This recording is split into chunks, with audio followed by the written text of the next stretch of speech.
Hey, Marc, welcome to the show. Thanks for having me, Chris. Yeah, great to talk to you. So, take us just beyond the bio. Tell us a little more about yourself and how you got started with your coaching. Well, I've been coaching for 3 years, or I'm in my third year. So, my background actually is I got started in real estate when I was 21 years old. And that was really my first foray into business as well, unless you count a newspaper route when I was in junior high school. No lemonade stand though to report, but yeah, I spent my 20s in real estate into my 30s, and that eventually it was a long, winding road. It was very much the entrepreneur's journey, which had a lot of highs, and then it had some bad lows as well, and eventually it led me into coaching. So I'm having a good time. I can say I'm having a lot of fun with coaching, and I'm a big fan of it because it's helped me in my own personal life recover from business closure and a lot of crap going on. And so it's helped me personally, but then I've gotten to see from people I've worked with and being in this world how much it's helped others too. So I'm a huge fan of coaching. Yeah, but you're different. You're the coach that coaches the coaches. Oh, I hate to say that because I say that to people, I'm at a barbecue. What do? You got George the accountant, Mary the lawyer, Bill the, whatever. And then what do you do? Well, I'm a coach that coaches coaches. And it's like, what the heck? Really, I'm a business coach, but my niche and I've been very clear, all I work with now are coaches. And it's not that I have anything against other entrepreneurs. It's just coaches were the people coming to me, and then with the podcast and everything else with Natural Born Coaches, those are just my people, and I really enjoy working with coaches. They get the value of coaching. I love working on setting up their programs and getting their message clear and their marketing and all that fun stuff. So, coaches are my people. Nothing against Jim the accountant or anything like that, but I enjoy working with coaches. Now, take us into Natural Born Coaches a little bit. Just the concept behind it, the aha moment that triggered it, and then where you're headed with it.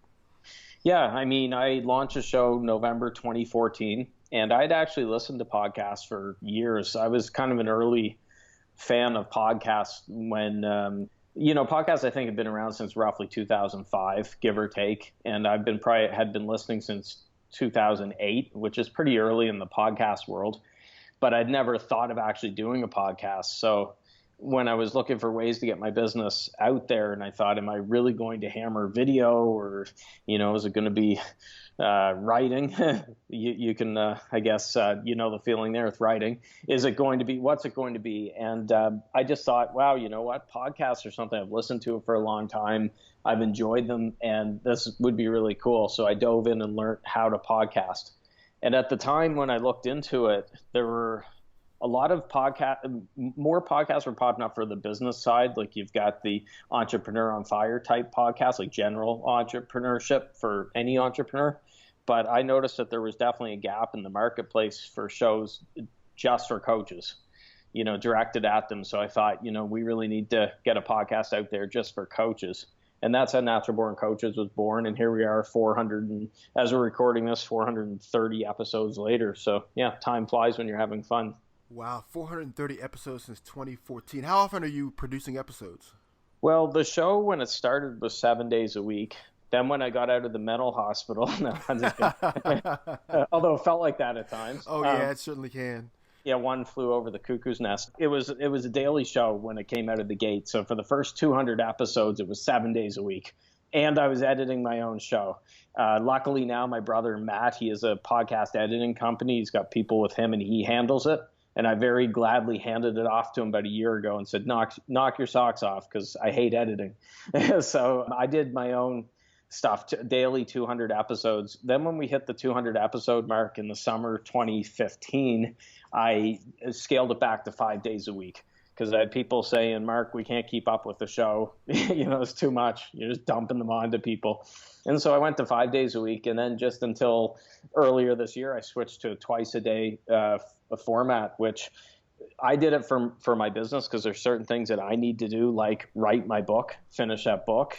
So I had to look and say, where can I change some things around? And if I can't say what I have to say in 2 episodes a week, then I probably shouldn't be doing it. So twice a week's been working really well. And the people listening like it. They can actually listen to all the episodes now. They're not getting overwhelmed. and it works really well for me. So I'm having a good time with it. Oh, that's excellent. Yeah, I can imagine a 7 day a week podcast schedule plus all the editing can be very daunting. Well, it was. And you know what? In all honesty, is it going to make a difference if I'm at 430 episodes or 461? Probably not. So it's nothing against, the people doing daily. I did it for a long time and I enjoyed it. But I, one thing that I try not to do with my business, I try not to get attached to things just because I've always been doing them that way. And I could feel myself getting attached to that one word daily, which is, a 5-letter word and nothing else. And so Yeah. I was feeling, I got to stick with daily. And then I thought, no, I don't have to. So what it's allowed me to do is I've been able to launch a new online program, which took a lot of time and energy. I've got other programs coming down the pipe. I've been getting really busy with clients. And the name of the game is really that's a revenue, right? That's coming in. And I have to make sure that that's being done as opposed to saying, no, I got to keep the show daily just because I've always done it that way. So you got to go with what works with you. But I recommend anyone doing a podcast at least do once a week. I think that frequency is kind of the minimum to get that traction. But don't feel like you have to do a daily show, which a lot of people are thinking, oh, I got to do daily. And then they stress themselves out and it ends up, they burn out. That's not good either. So you have to go with what works for you and your business. Yeah, absolutely. Now, something that you're doing very well is content creation. How do you how do you develop your content plan? Because you're doing a lot of blogging right now. I see on your website. Mm. Yeah, I've kidnapped a bunch of people. They're in the back garage with typewriters and stuff. I, go out and whip them every so often. Not a bad strategy though. I might have to try that one to get my work done. It's interesting with content creation. I'm a huge fan of it. I think that people want to hear what you have to say, as long as it's good. You can't be just churning out garbage, but you'll get better with it. So what you're referring to with the blog post is actually, it's interesting. My email list, I'm now emailing my list daily. And I started that. I used to be kind of a twice a week email guy. So that's probably fairly regular if you're looking at the overall industry. But I'll give a shout out to Ben Settle. Anyone that's looking into email marketing, he's a great guy to learn from. Ben Settle's big on the daily email thing, and he was on my podcast talking about how important it is. So I ended up jumping into one of his programs, and I drank the Kool-Aid, so to speak, and started following it. And it was early April this year that I started doing the daily emails. And that's just been amazing so far. It's been great. It's really helped my content creation because I find that I can write those emails quicker. It's not taking as long. I'm getting ideas from everywhere. But then I'm repackaging it. I'm putting it on the blog. And that's what you're seeing so much on social media when you say, oh my gosh, Mark's blogging a lot. A lot of my blogs are the emails being moved over. And my first thought with that, when Ben is a proponent of that, I felt, well, why would you do that? Because who's going to subscribe to your email list if they could just go to the blog? But my email list has actually been growing a lot from it. Like it actually does help. Don't ask me how it works. So I don't question it. It just works. So I do some other blog posts. I'll do some videos and things direct to blog. But what you're seeing a lot every day is just me moving my daily email over there. And it's been interesting. If you follow those things, my open rates have gone up. I've gotten clients from the emails, and I've gotten people who said, Mark, I didn't read a lot of your emails before. Now that you're doing daily, I don't miss a day, or I miss very few days because they're seeing me in their inbox, kind of peeking around the corner like, hey, here I am. Here's a daily email. Open me. And it's worked. So it's been a very good experiment. And I think people crap on email unnecessarily. They think, oh, email's dead and people's inboxes are too full and stuff. And that's great. The more people think that, that's kind of opening the field. But email is a great way to grow your business. I'm a really big fan of it. That's all interesting stuff because I think a lot of people get hung up in, well, am I being too intrusive by emailing every single day? Isn't once a week enough? And to that, you're doing it. You're growing your business through email. But what are your thoughts on that sort of, like, how do you overcome that thought process of, am I being too intrusive? Yeah, that's a thought because that's what keeps people from doing this, really. They don't want to bug people, and they're afraid of spam complaints, and they're afraid of death threats and everything else. The theory behind it is anyone that drops off because of that probably wouldn't have bought from you anyways, or they wouldn't have been a real raving fan. If someone it's kind of like when you sell to your list, you can't beat them over the head and, be too salesy and promotional. But most of my emails have a call to action in there. It's just they're not like an infomercial heavy sell stuff. But if somebody gets offended by that, like, oh, Marc just pitched something, put a link to something he's doing here, and they get their panties in a bunch, then I'd probably rather not have them on the list, like just get off the list. So it's a way to shake those people out because they weren't going to buy from you anyways. So why would you want them on there? Like, too many people base their decisions on what people are going to think of them and people that don't like them, which is crazy. So you can't be afraid to polarize. I mean, that's a perfect way to develop a thicker skin, is start emailing someone daily. You'll see if they're going to be a raving fan. But I don't lose too much sleep. Someone unsubscribes, and overall the positives outweigh the negatives. I've gotten more messages from people saying that they like this, as opposed to, I've gotten a few from people saying, dude, cut back the emails, is too much, or something like that. Well, they weren't going to be, a lot of them are freebie seekers, right? They're just looking for the free stuff, and that's fine. They can find it elsewhere. Well, now, I hope the audience paid attention to that. Marc really kind of hammered it home that if people drop off the list, they probably weren't raving fans to begin with, which is a good tidbit to know, because I think we do all get self-conscious about that. Like, oh no, so-and-so dropped off the list. Or you get like the list report every day or every week, and it's like, you hate to scroll down a little bit further to see all the unsubscribes, Yeah, no, it's right. It's for the first little bit, I used to get offended with unsubscribes. I'm like, what the heck? Why would somebody unsubscribe? What did I say? And you just drive yourself crazy. So I look at it now, and you'll get the odd day where I have more unsubscribes than subscribes, but usually it's the other way. So I'll have a day where I've got 5 or 6 new subscribers. I lose 2 or 3. Hey, that's a plus. I'm gaining at the end of the day with it.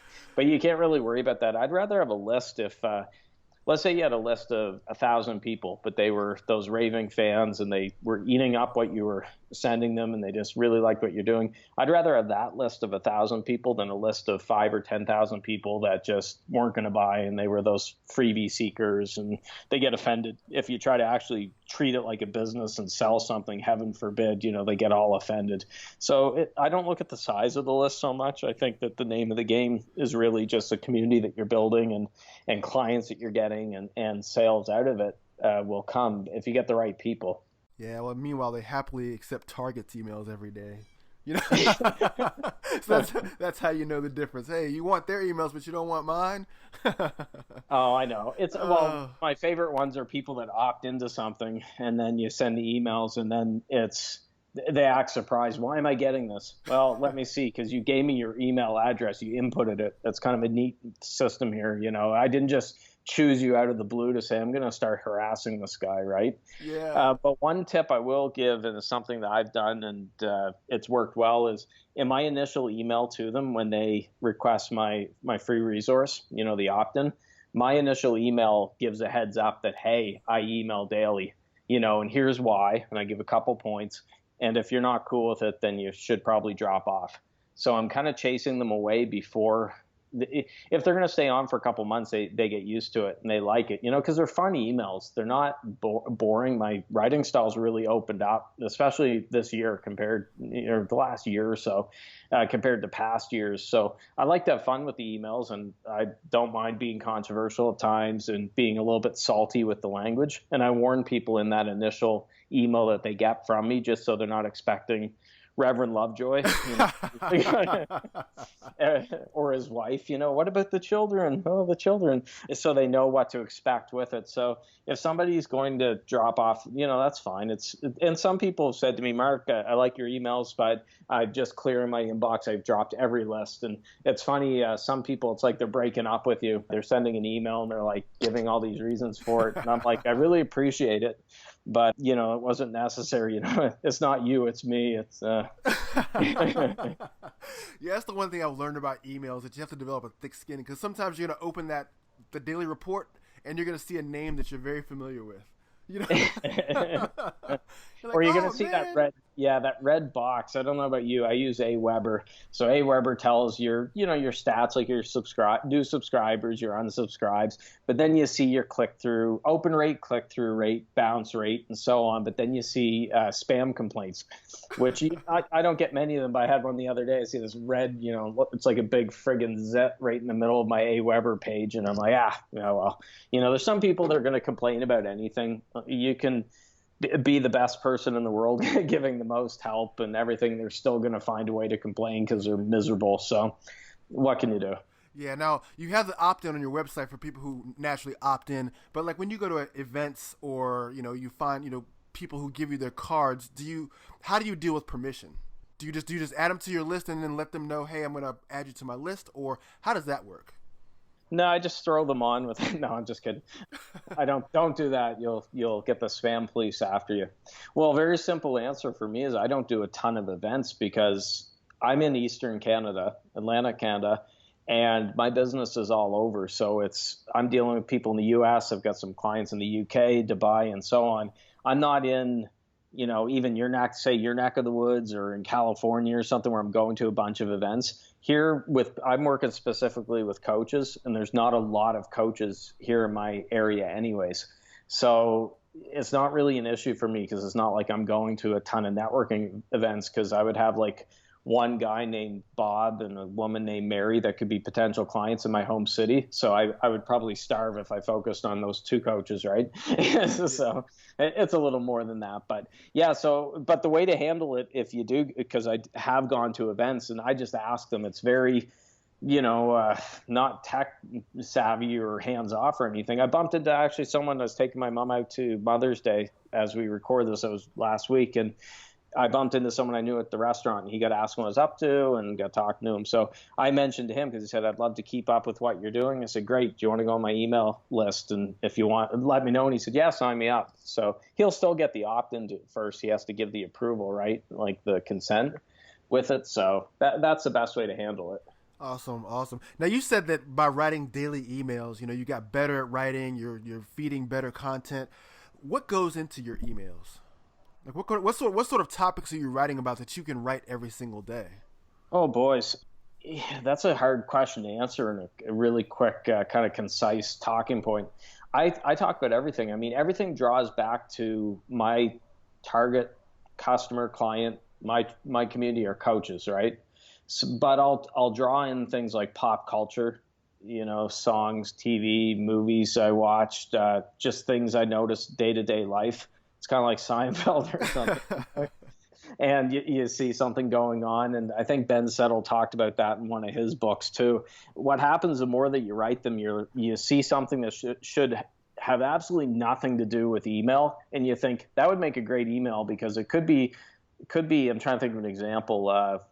Like a discarded cup on the side of the road ends up becoming a lesson for coaches building their businesses somehow, and you make it work, right? So that's what's going to happen the more that you write it. And I just make sure I jot down the ideas as I'm on the go. I'm putting them into my little Moleskine journal or Evernote or something just so I don't forget them. And then I usually will start a draft I'll have a few talking points and stuff, but when I need new emails to go out, if I'm setting up for the week, I just look into the drafts folder and I see the ones that are started. Oh yeah, I want to touch on that. So I just wrote one today as we're recording this. My email talks about John Malkovich's new movie. I don't know if you heard about this one. He did a movie that's being released in 100 years. It's going to be locked in a vault. So it's called, I think, something like The Movie You Won't See for 100 Years, or 100 Years, a Movie You'll Never See, I think it's called. Well, I ended up doing a blog, an email on that, just because I read that somewhere on the internet. I thought that's a real cool concept. And I tied it into how realizing that we won't see that movie because it's coming out in the year 2115, I believe that one. We're not going to see that movie. And then that puts things into perspective that, hey, we better get living our lives now because life really is short, right? So yeah, that's an idea right there where I saw something just on Facebook, a story like that, and it became an email. That's a very cool concept. I actually like the idea of tying things that are, like you said, pop culture, things that I see as I go, and then bringing it back into how you serve the purpose of helping people. Yeah, and you know what? I'm going to get another plug in for Ben Settle here today, but I like his stuff. So this isn't me. This is what I learned from him from going through it. But what he's recommends with his emails is you're not doing hard teaching, he calls it, where you're like doing heavy teaching and giving away the farm and everything. You're making them fun. You're giving them value in there, but it's more soft teaching with it. So you're not just dumping your programs and stuff that you're charging for into emails, because people, if they're not paying for it, probably won't take the same action for it or appreciate it anyways. But really, the emails, there is a way that you could teach without teaching too much. Like you can't make it like a big teaching module, right? Right, exactly. You almost got to make it like an allegory, pretty much, where you're kind of, My emails, yeah, they're like my one today was I think 280 words. So they're generally 200 to 300 words. We're not talking about 1,000 words. But when you look at if you're doing it daily, that's almost 10,000 words a month I'm writing without even realizing it. So I was kind of beating myself up. I haven't worked on my book as much as I would like. But then I got looking between the posts I put on Facebook, my daily emails, all the other stuff. I'm writing at least 1,000 words a day without even really realizing it, because they're split up amongst those things. And I'm like, oh, wow, I could be writing a book. No problem. Like you and I chatted about this. yeah. If the goal is to write, whatever it is in 1 month, 30,000 words, then I would have it right there if I just redirected some of the writing. So it gets easier. The emails, when I first started them, would take probably 40 minutes to write a good email, 40, 45 minutes. Now it's taking probably 15 to 20. Oh, I love that daily practice. It makes a difference. It's like going to the gym, right? Yeah, You it makes a work out every difference. day. Yeah. You get better with time. So now you have a unique strategy with your emails. After you've written your emails and you've blasted them out, you put them on your website. How else do you repackage all of your content? Well, I publish them as LinkedIn posts as well. So that's been interesting, because then people are getting notified, not as an update on LinkedIn, but actually as a published post. And then after you publish a post on LinkedIn, a little window will pop up and say, hey, do you want to tweet this? So then I click another button and I tweet it out as well. So it's going out, that one email could be going out 5, 6 different places. And then what's really cool too is some people join the list and they found it because Chris is on my list and he liked an email I sent out. He forwarded it to, whoever, his cousin, because he could get something from it. Then the cousin joins the list and it goes from there. So it's really cool how people find out about it. You just never know where they're reading it. Yeah, it's just a great strategy. So for anyone listening, consider, Marc would love for you to consider doing the daily email thing. It's worked for his business. It's helped him to grow his list, be able to reach out to more people, and it definitely adds to credibility as you're sharing things, you're talking about things, you're making things more human. That's something I've appreciated, Marc, about a lot of the emails I'm starting to get nowadays is that they're very human. I'll get something from like Jeff Goins or Michael Hyten. Yeah. It's very, very human. It's not like a hard sell, like you said. It's just them talking about something they come across in their day or a situation that made them think about something they want to share with me. And Yeah. it's fantastic. I actually enjoy reading my email. Well, people are tuning out for the other way, right? Because we've all gotten those. And I won't mention any names. I'm on someone's list and I like a lot of things this person's doing, but they're driving me nuts the last couple weeks because they're doing this false scarcity stuff, right? Where now I get the whole scarcity thing. If the price is changing, if they're introducing a program or something, and I get it, but it's like 4 times a day. Oh no, it's got, the price is going up in 13 minutes and 10 seconds. It's going up in 8 minutes and 15 seconds. Or the other one that drives me nuts, if it's an online program that has room for literally, if all 7.5 billion people in the world wanted to take it, they could accommodate it because it's an online program, right? And they're like, we only have X number of spots left. It's like, oh, come on, you don't have X number of spots unless, with the way that they have it structured. Now it's a little different. I do a group program that's got 5 seats where I coach people directly based on Zoom virtually. Well, I only have a certain number of seats. But if I'm selling my program, your first 5clients.com, by the way, there's a shameless plug. But for your first 5 clients, I can have 100 people in there or I can have 1 million people in there. It doesn't matter, right? Because it's an online program. And for me to go out there and say, oh, you only have 2 hours and then, there's only this many spots and all that, that's just not true, So I think people are seeing through that now. So when I say email daily, don't make it really heavy pitch. You could always have a call to action in there. And if you have fun with your emails and people enjoy them, then they'll give you that leeway for it.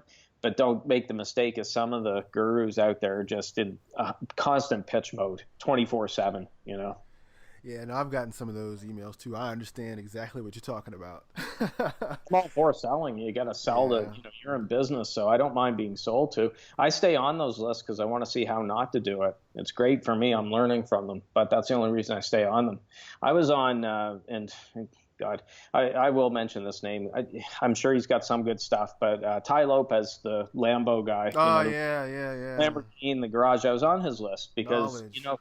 he's got some stuff. His problem is it takes him an hour and a half to do a video that should take 8 minutes, right? He Yes. just spins it off into stuff. But it's on his list because he's got good stuff. But he was emailing literally 3-4 times, some days, and it was just too much. I was like, man, I don't mind a daily email if you got good stuff. Send it over. But if it's 4 times a day with it, then no, I can't.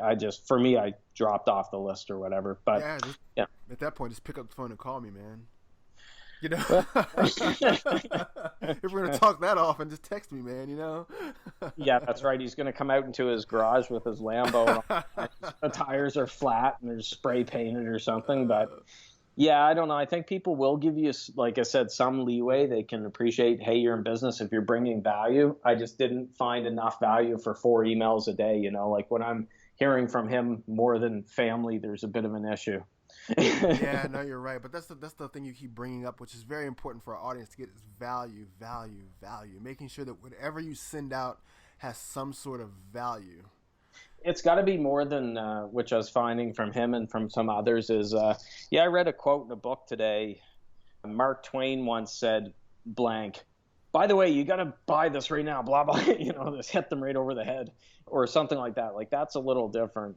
That's not really the value that I'm talking about. So it's going to take a little while to do it. I'm sure some of my emails in the past weren't being done really right. I'm still tweaking and getting my style down, but the more that you do it, you will get better at it. So the key is just to get started and don't be a perfectionist because you're never going to get it perfect anyways. Just get rolling with it. I think after about probably 2 weeks of doing the daily email thing, you're really going to like it and you're going to be hooked on it. Yeah. Now with your emails, I just subscribed to your list today actually, but with your emails, do you do it strictly like plain text or do you have imagery in your email?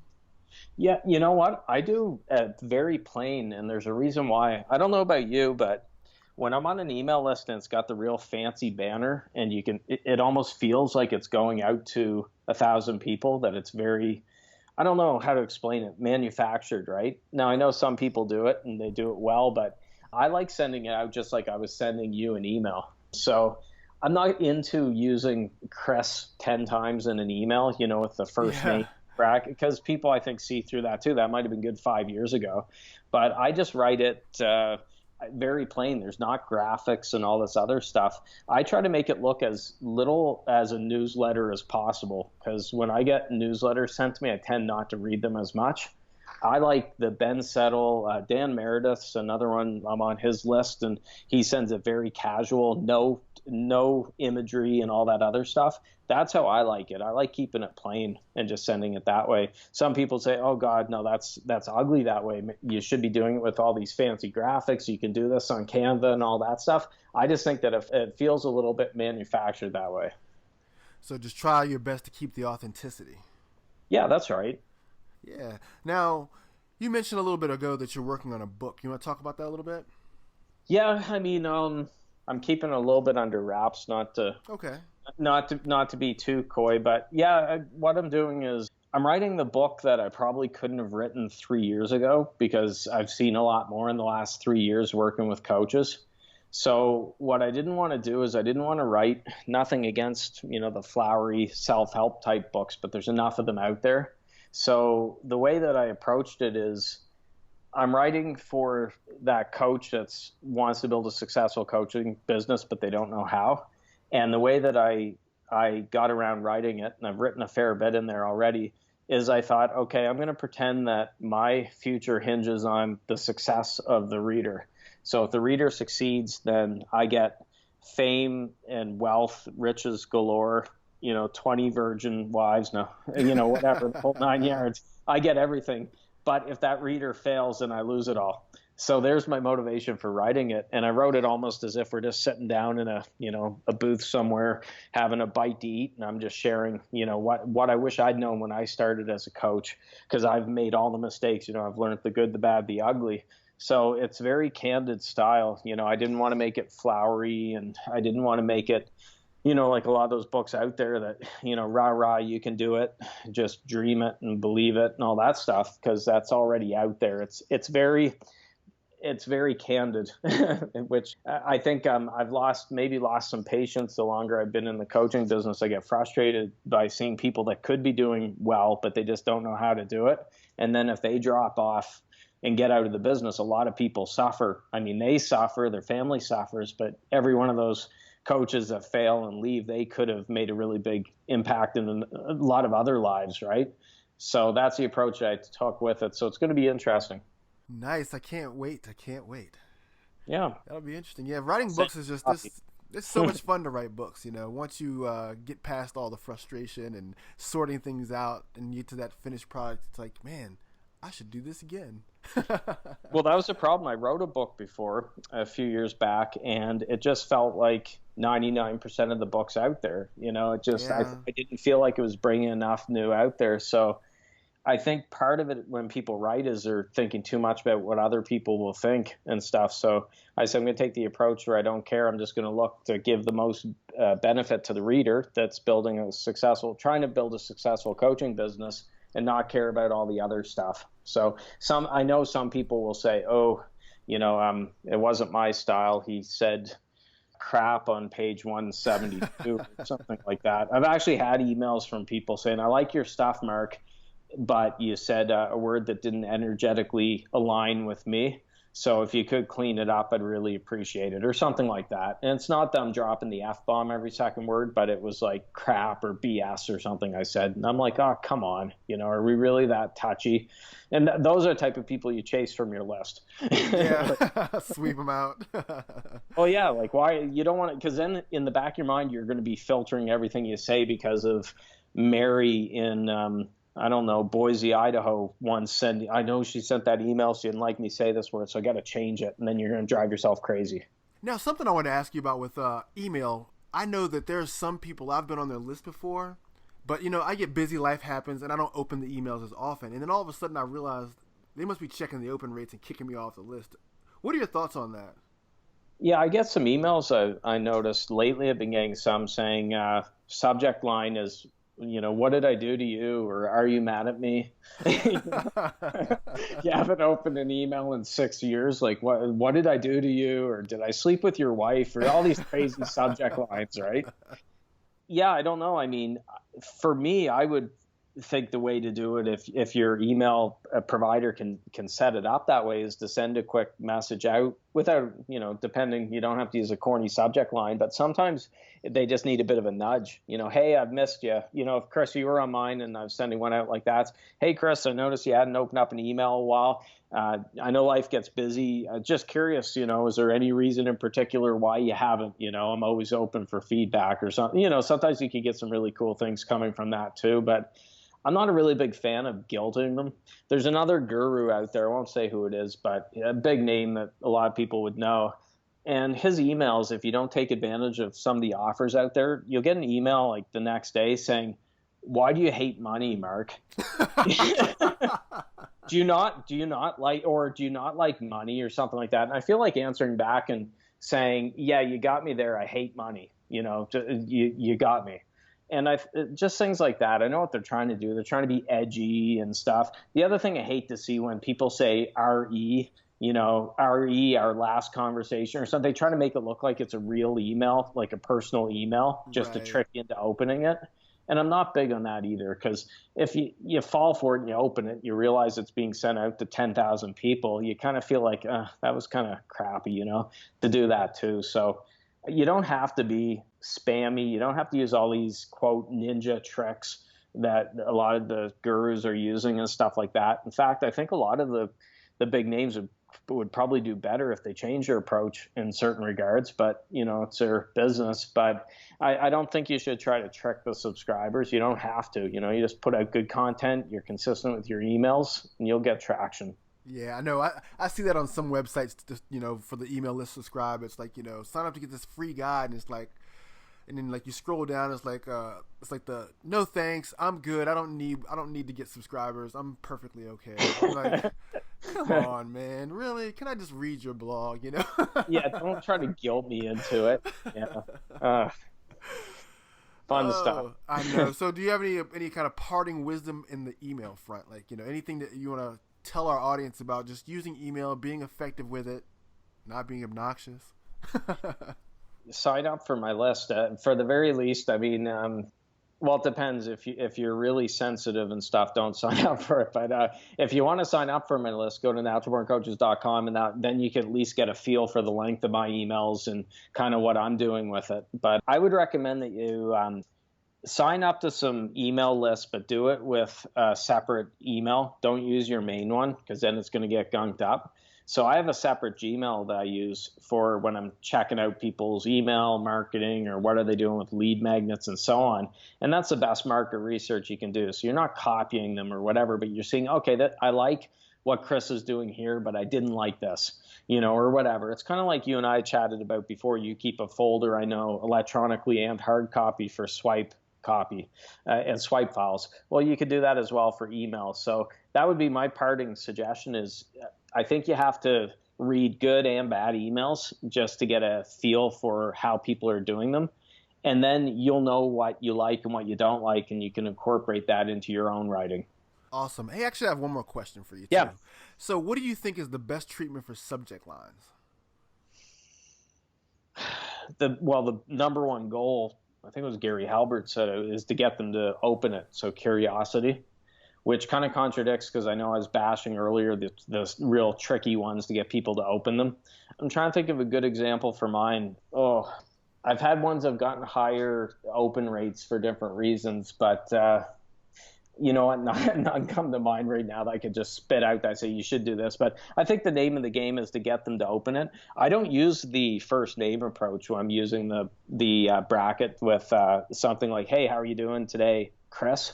I think I have it in my first email when people sign up to my list, and that's it.